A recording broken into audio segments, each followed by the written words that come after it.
امریکی senator Christopher when ہولن نے کہا ہے کہ ڈونلڈ ٹرمپ کا دور اقتدار نارمل نہیں، ٹرمپ امریکی اقتدار کے لیے خطرہ ہیں۔ بھارت میں نریندر مودی کی حکومت میں گاندھی کا تصور رخصت ہوتا نظر آ رہا ہے۔ رپورٹ کر رہے ہیں واشنگٹن سے ہمارے نمائندے خرم شہزاد۔ واشنگٹن میں ممتاز پاکستانی امریکن ڈیموکریٹک رہنما طاہر جاوید کی جانب سے مقامی ہوٹل میں ایک تقریب منعقد کی گئی۔ اپنے اعزاز میں منعقدہ فنڈ ریزنگ سے خطاب کرتے ہوئے سینیٹر کرسٹوفر نے کہا کہ صدر ڈونلڈ ٹرمپ اپنے دورہ بھارت کے موقع پر ایک حصے میں مودی سے مل رہے تھے تو دوسرے حصے میں ان کے ملک کے اندر دلی میں مسلمانوں پر مسلح حملے ہو رہے تھے، جس سے اس بات کو تقویت ملی کہ بھارت میں گاندھی کا ویژن رخصت ہو رہا ہے۔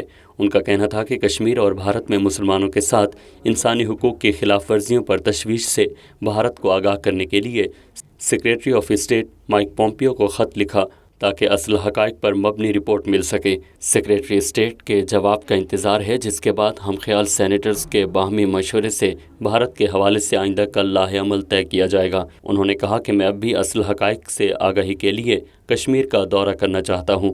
حالیہ امریکہ افغان امن معاہدے سے متعلق انہوں نے کہا کہ طالبان کے ساتھ امریکی معاہدے کے حوالے سے محتاط مگر پر امید ہیں، تاہم اس پیش رفت سے ہمیں یہ موقع ملا ہے کہ ہم افغانستان اور خصوصاً پاکستان کے دہشت گردی سے متاثرہ علاقوں میں فری ٹریڈ زون کے قیام سے متعلق اس بل پر دوبارہ پیش رفت کر سکیں جو ماضی میں سینٹ نے منظور نہیں کیا تھا۔ سینیٹر کرسٹوفر کا کہنا تھا کہ ہم وائٹ ہاؤس اور سینٹ کو حاصل کرنا چاہتے ہیں۔